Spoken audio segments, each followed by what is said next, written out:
This is Pet Life Radio. Let's talk pets.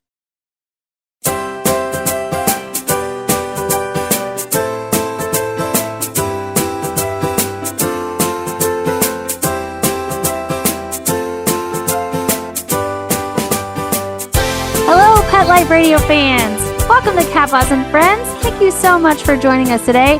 I'm your host, the original CatBoss, Trish Seifert, and I'm joined today by my friend, Allie Beckety.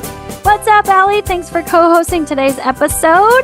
Hey, Trish. Happy to be back. Awesome. Happy to have you. So, folks, in this week's episode, we're going to be talking about how to set up your training session for success. From the beginning to end, we're going to discuss how to get the most out of your sessions and help your cat enjoy their time training. So sit and stay, and we'll be right back after this message. Take a bite out of your competition. Advertise your business with an ad in Pet Life Radio podcasts and radio shows. There is no other pet-related media that is as large and reaches more pet parents and pet lovers than Pet Life Radio. With over 7 million monthly listeners, Pet Life Radio podcasts are available on all major podcast platforms, and our live radio stream goes out to over 250 million subscribers on iHeartRadio, Odyssey, TuneIn, Stitcher, and other streaming apps. For more information on how you can advertise on the #1 pet podcast and radio network, visit PetLifeRadio.com/advertise today. Let's Talk Pets on PetLifeRadio.com.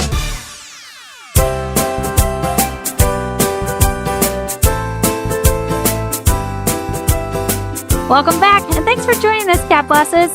In the last episode, you learned how to find what motivates your cat and how those things can be used in your training sessions. And this week, we're going to dive right into our list, our top 5 ways to build a successful training session. So this is going to be a great episode. So let's jump into the #1 thing on our list, and that is location. You sound like a realtor.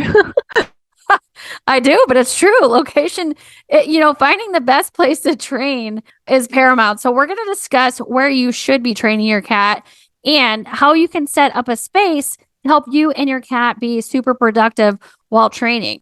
So let's talk about the first thing. I think it's really important to find a space that's nice and quiet, because that's going to make your cat feel less stressed, and then it's going to help them focus on you.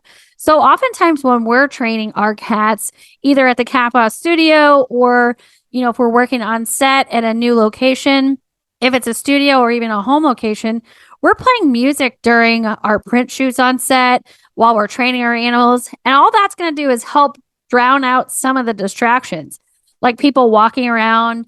Sometimes they're working on their laptops while we're working on set. Crew members are moving lights around to set up for the next scene. So that's really important. So it kind of drowns out a little bit of the white noise that your cat might focus on. We even have a CatBoss playlist on Spotify. Yes, we do. Good point. I love it. Allie started that one. I love it. So quiet place. A quiet place is going to help provide a low distraction environment for you and your cat. Find an area of your house that isn't too distracting. You're going to want to put other animals up. A lot of people ask me, can you train multiple cats at once? Yeah, you can. But if you're just starting your training journey, you want to just start with your one cat, get some experience with that, and then you can build on that. Just bring other cats in. That's totally fine. You guys can work on places while you're working on an action with the other cat. You can definitely do that. But start slow. Start with one cat first. So when you're getting ready to train, let your family know you're busy, put your phone on silent, turn the TV off. It's important that if we are asking our animals to engage and stay focused on us, then definitely show them the same respect. So low distraction is definitely key. So in the next attribute of a space, find one that's not too big. So your cat might feel overwhelmed. They might get distracted easily or go check out on you. So cat's vision is much different than ours. And sometimes when a space is a little bit too big, they can be sensitive about objects moving towards them. I often control their visual standpoint so that they don't get scared of something moving towards them. Cats have a very small range of middle vision, and they see things, best no more than 20 feet away. And they just don't have the same muscles to see objects closely like we do. And instead, they use their whiskers to gather information. So here's a tip. If you're using a toy, don't put it right in front of their noses. Instead, think of moving around like a bird or a mouse. So that can definitely help. Kind of put that things in your cat's perspective too. So having a smaller space can even help your cat be successful in the beginning stages of your training journey. If you only have a bigger room, you can try using things like leashes or harness to limit their space. So that can be helpful. You could always also use like on Facebook Marketplace, you could always try finding like a cheap X pen or something like that too, to create a smaller quote unquote room within your larger space as well. Yeah, that's true. I love it. Thank you for that point. But ultimately, if you can create that specific place for training, that's awesome, because what that's going to teach your cat is that, hey, we're going into that area and it's time for training. It's going to help your cat predict when you will be training. It's going to improve engagement, and it's going to help make sure that you have all your supplies in one place. So let me give you an example really quick. Allie and I just did this job for Tidy Cats. Oh, yeah. This was a fun job. A little messy, but fun. Yeah. And so it was a litter job, and we had to train the cats to both dig in the litter pan and then recall in and out of the litter pan. So we used a couple of different litter pans to distinguish which behavior they would be doing in which location. So what we did was we found out, okay, these behaviors are going to be filmed in the laundry room, in the hallway, in the living room. So what we did is we taught each cat to dig in the litter with a specific litter pan and the laundry room. And then we taught the other behavior for the cats to work on recall in the living room, so that way the cats could understand that they were working with this particular litter box in this particular room. That way, when we moved to the home location that we were actually filming in, it wasn't that much different. So the key is to set up the scene as close as you can so that the cats can associate the behavior with the environment. And that's super, super important. Yeah, I agree, Trish. Being able to help our animals the best we can and set them up for success is always great. And even simple things like where we train is really important. So speaking of training at CatBoss headquarters, or as it's now, as of last week, called Kitty Cat Disney. So appropriate. Kitty Disneyland. Absolutely. No mice in this house, though. But being able to spread out like we can at CatBoss headquarters is great. But what about, like, for me, I live in a small apartment, so I have to get creative with where I'm training because I don't have a house with multiple different rooms and stuff, which is, fantastic, but not always possible for people. But I have been living in an apartment with my animals for as long as I've had them. And one of my favorite areas to train is either the living room or the kitchen, because those tend to be more open, as well as having the most light in the places I've lived, which I like having more light because I like being able to see what my animals are doing. But I also usually will set up my bedroom in a way that allows for training where the middle of the room is open, because it's the one space I know I can go to, and I'm not going to have a ton of distractions, and I'm not going to have other family wanting to use the space or anything like that. So I tend to put all of my bed and all my furniture up against the walls and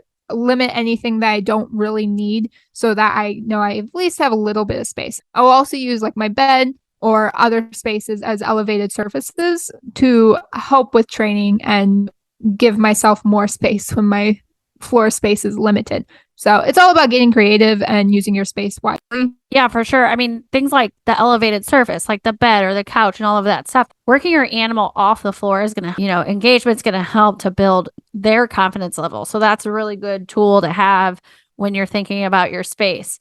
So now that you guys have an idea of what to look for in a training space, what should you have ready for each session? So let's jump right into number 2 on our list, and that is supplies. So what are the things that you need to set your training session up for success? Allie, you want to take this one? Yes, I do. So I think the most obvious supply that most of us think of when we think about training is treats or toys, whatever we can use to help motivate our animal while training. If you don't know what your cat's favorite treat is, or they currently aren't food motivated, we have an episode all about that called Find Your Cat's Motivation, where we talk exactly about that, how to find what motivates your cat, and as well as helping build your cat's motivation for food and stuff like that. Yeah, that was episode 4. It was super, super fun. Finding your cat's motivation. Yes. We also talk about some of our personal favorite treats to help give you some ideas of what to try. So once you have your cat's favorite treats and you know what they like and want to work for, make sure that you grab enough for your training session.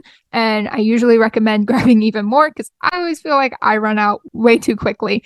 You also want to make sure that you have enough for a jackpot if your cat does something super spectacular, or just for at the end to tell them, good job, buddy. And make sure you grab a variety of treats. When I set up my treat pouch for a training session, I take my treat pouch. My animal will work for kibble pretty reliably. They're easy to please, which is nice.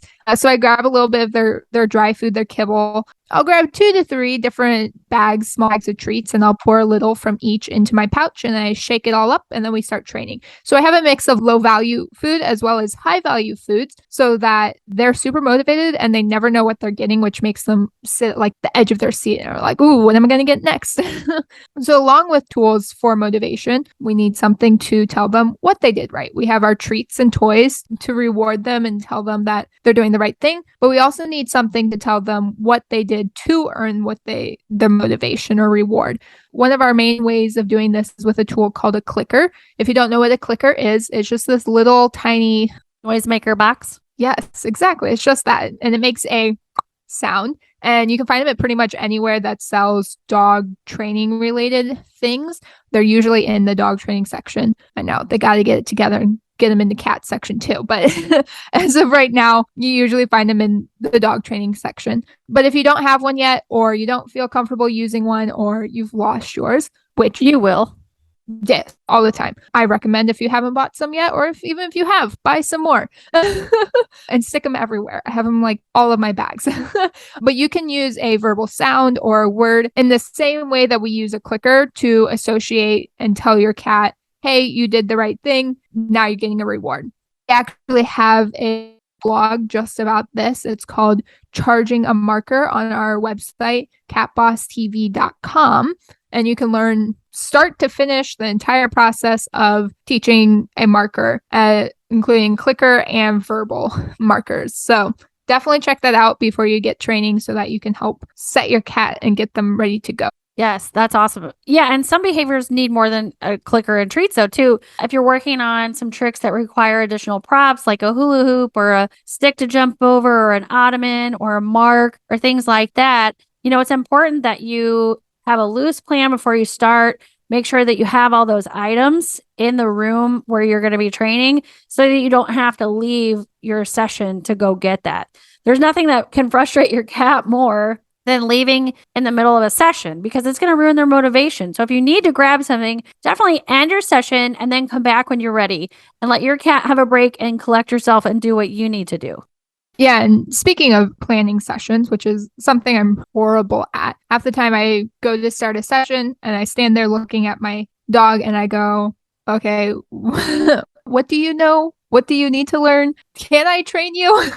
My mind just goes completely blank and I haven't got a clue what I'm doing, which often leads to me just sitting down and us not having a session, or just sessions that aren't very good and that I'm not very happy with. I'm definitely someone that does better if I know what I'm training for. I think that's kind of everyone, though, too. Like, you get so eager to get into training, you're like, wait, what are we working on today? Oh, yeah. I wish my animals could talk to me and be like, this is what we've been working on. That would be super helpful. But something that has helped me is Trish got me this whiteboard calendar thing for my birthday in September, and it has helped me so much. It has space for me to write down everything we're currently working on, everything we need to work on, as well as space for quick little notes about what we worked on during that day, which is super helpful because when I go to start my next session, I can take a look at my board and go, okay, these are the things we need to be working on. This is what we worked on before. And I can just pick 2 or 3 things, or maybe just one thing, depending on what I need to work on. And I'm ready to go. I don't need to sit there and spend 10 minutes trying to wrap my brain around what we need to work on, which is so helpful. But folks, don't let Allie fool you, because literally she's being modest right now. Her dogs know hundreds and hundreds of tricks. So that's why she can't think of anything that they need to learn, because they know it all. So definitely, I'm glad to hear that the whiteboard's helping you, and it's even color coded, so that makes it better. But yeah, grab a training tool like that. You can write things down, use a whiteboard so it's right in front of you, and just plan out what you want your animal to know. And also, if you guys happen to be using our CatBoss TV app for training, you can find everything you need in there for the specific trick in the supply list. We have everything broken down to teach each trick individually with links to the items if you don't already have them. If you're using a prop, if you need a mark, if you need a clicker, all that stuff is right there. So, folks, when we come back after this break, we're going to discuss the last 3 ways to set your training session up for success. Be right back. Molly, here's your dinner. Zeus, that's not your food. Don't let that happen to your precious cat. Elevate your cat's eating experience with the Cat Tree Tray. The Cat Tree Tray keeps your cat's food off the floor and conveniently located on the cat tree. It's the perfect way to eat. It's a beautiful wrought iron tray that easily attaches to your cat tree and keeps dogs and other critters out of your cat's dish. A must for multi-pet households. There's a 6-inch tray for large bowls and a 4-inch tray for smaller bowls. Purchase your Cat Tree Tray today. Go right now to cattreetray.com. That's cattreetray.com. CatTreeTray.com. Let's talk pets Let's talk pets on Pet Life Radio. Pet Life Radio. PetLifeRadio.com.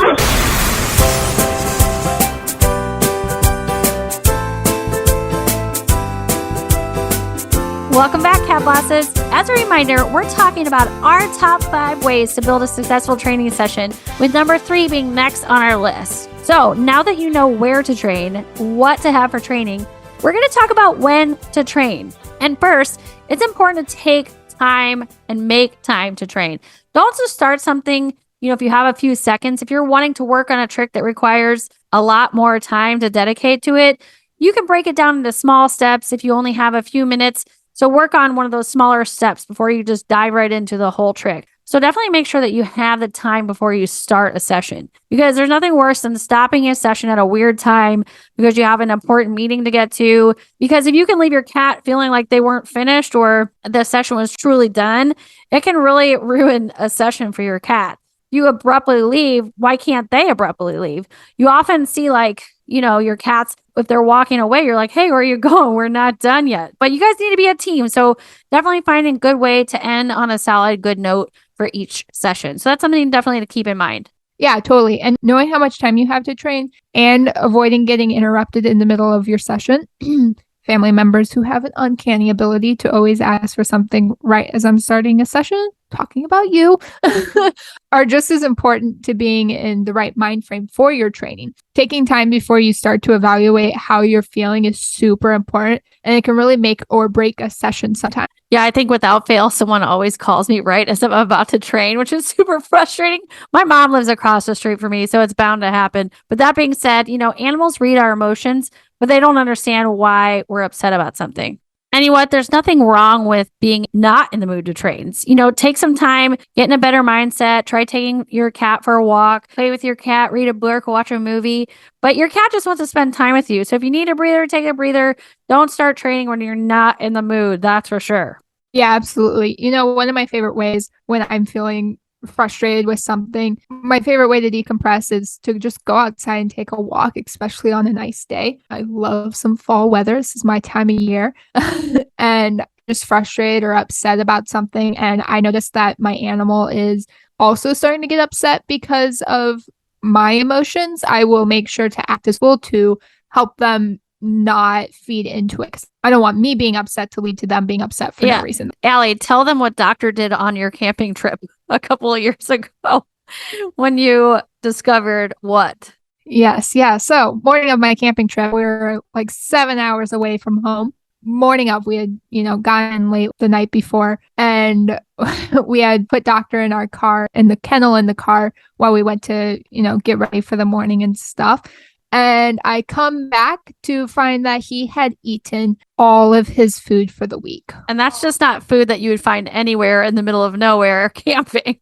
Not a boutique pet store to be found, folks. Yeah, no, nothing.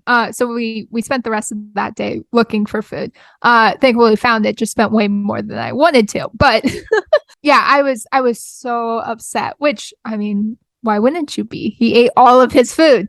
Thankfully, my mom came out and I told her what happened, and she is definitely in those situations tends to be more calm. And she walks back into the clubhouse area of the camping site, and she comes back with a with a cup of coffee, and she goes, "Here's this coffee, go take him for a walk." Like, very specifically, she was like, "Take him for a walk." And I did, and the weather was just so nice. There was no one out yet. The coffee was good. I played some music on my phone, and it ended up being one of the best parts of the entire trip for me. Just being able to have that time with him in the nice weather, and just, it was calm and relaxing, and just, there's nothing better than watching your animal enjoy themselves. We're in the woods, or kind of woodsy areas. So there's lots of things for the little terrier hound thing to smell. And he just enjoyed himself, and therefore I enjoyed myself. And all of that's to say, it's okay to be upset with your animal. They're animals. They're going to do dumb things sometimes. And that's just a part of owning them. But at the end of the day, they love us. We love them. We wouldn't own them if we didn't. And just make sure you enjoy the process, the ups, the downs, and everything in between. Yeah, and I'd say it's equally important, like you were saying, to base your session on your cat's move. So, like, pay attention to your cat. You know your cat best. So what are their habits? What are their routines? How is your cat feeling? Pay attention to that before you decide to get into training. Absolutely. Making sure that you're aware of how your cat is feeling before you jump into a session. Plan your sessions around how your cat is feeling. So if your cat is sleepy and relaxed, pick behaviors like sit or down where they need to be more relaxed anyways, and train those. Or if your cat is energetic and bursting at the seams, ready to do something, work on things that are going to use more energy, like jumping through a hoop, leg weaves, jumping over your arms, etc. Yeah, it's a good point, because I personally like to play with wand toys to tire my cats out before working on a behavior like down, because when they're naturally tired, getting them to go down is much easier than, after a good play session, than just trying it with, strict food motivation, because you're working on their prey drive. You're teaching them to hunt. You're burning calories while you're doing that, and then increasing their food drive. So then they'll be a little bit tired. They're still hungry. So they're going to fall right over when you ask them for a down. So it's a perfect way to achieve that behavior. But, pay attention to things like, is your cat hungry? If your cat isn't hungry, it's probably not the best time to train. Or is your cat too tired to train? You don't ever want to force your cat to train if they don't want to. So, you know what they say, just let lying cats be, right? Yeah, let them be. Don't poke the bear. Yeah, don't poke the bear. But, and other times, just like humans, some cats need to get out their wiggles before they can use their brain to focus on training. So it's best to spend some time burning some of that energy off before you even start a session. So make sure you tire them out so much that they no longer want to train. Okay. If you're just tuning in, we've touched on best location to train, preparing your supplies for training. When is the best time to train? Yeah, ending on a bad note can definitely, not only discourage you and your cat, it's best to not end on a bad note. So if your cat gets frustrated or bored or tired, you always want to end on a good note. So ending the session when your cat still wants to work for you, it encourages them to come back for your next session. So if you're struggling to consistently end on a good note, evaluate your session and make sure that you're setting fair and clear criteria, setting them up for success, because there's nothing worse than ending on a bad note when there's frustration on your cat's end. If there's frustration, you can ask for a simple behavior like sit or down or high five. And if they're too stressed for that, ask for something that is going to get a good reaction. Play with them, pet them, enjoy it, but make it a positive experience for you and your cat. But here's some signs that you might want to watch out for that may give you an indication that your cat is getting frustrated. Okay, so look for things like walking away. Sometimes they walk away to process what you're asking. If your criteria is too high, they might walk away and then come back. If they're circling and coming back, they're thinking about it. If they're unfocused, if your criteria is too high, they might try to rub on you or other surfaces in the environment to reward themselves because you're not rewarding them quick enough. Look for things like swatting, refusing food, or even refusing to play with toys. So those are some signs that you can look for if your cat is getting frustrated or your criteria is too high and then you're not rewarding fast enough. So speaking of finding a point to end this discussion on a good note. Okay, guys, our final tip for today is always be training, because whether you know it or not, you are always training. Regardless of how you are feeling, how much time you have, or how your cat is feeling either, your cat is always taking in what's happening around them. So make sure that you are always rewarding what you want your cat to repeat and not rewarding what you don't like. So if your cat is offering something that you like, reward them. It doesn't matter what they're doing. It doesn't matter if you're currently doing a training session. If you're sitting on your couch and you see your cat doing something good, get up and reward them. You want to make sure that your cat understands you're doing something good. I want you to keep doing it. And if your cat's doing something you don't like, don't feed into it. Don't tell them that they are doing a good job. Even negative attention can be rewarding to them. And if your cat is feeling like negative attention is better than nothing, maybe take a look at how your cat is feeling and find a way to help them, give them more attention somewhere else that's appropriate. Yeah, that's true, because you could do something like look at them. That's rewarding. You could pet them by accident when they're doing something inappropriately. There's ways that you can actually reinforce a bad behavior that you don't want to capture at all by just the little things that you do. So definitely pay attention to how you're interacting with your cat and what time you're interacting with your cat and what they're doing at that time. But yeah, so like even with vet trips, they pick up our energy when we're getting ready to go to the vet. So we definitely just don't want to give those vibes off. If we're nervous, you can teach your cat, to be nervous too. If they're going to run away from you and hide while they're getting ready to go to vet because they're picking up on your emotions and watching what you do, that's not a good way to set yourself up for success and a successful vet trip.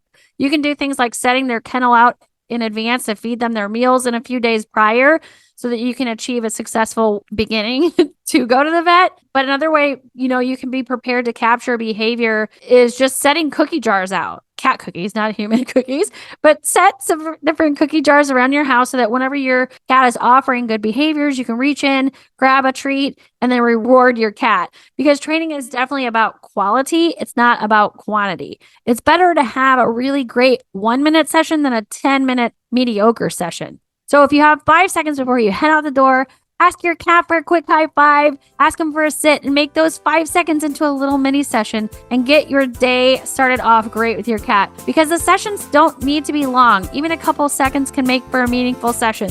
So incorporate training into your daily life and routine, and always be training.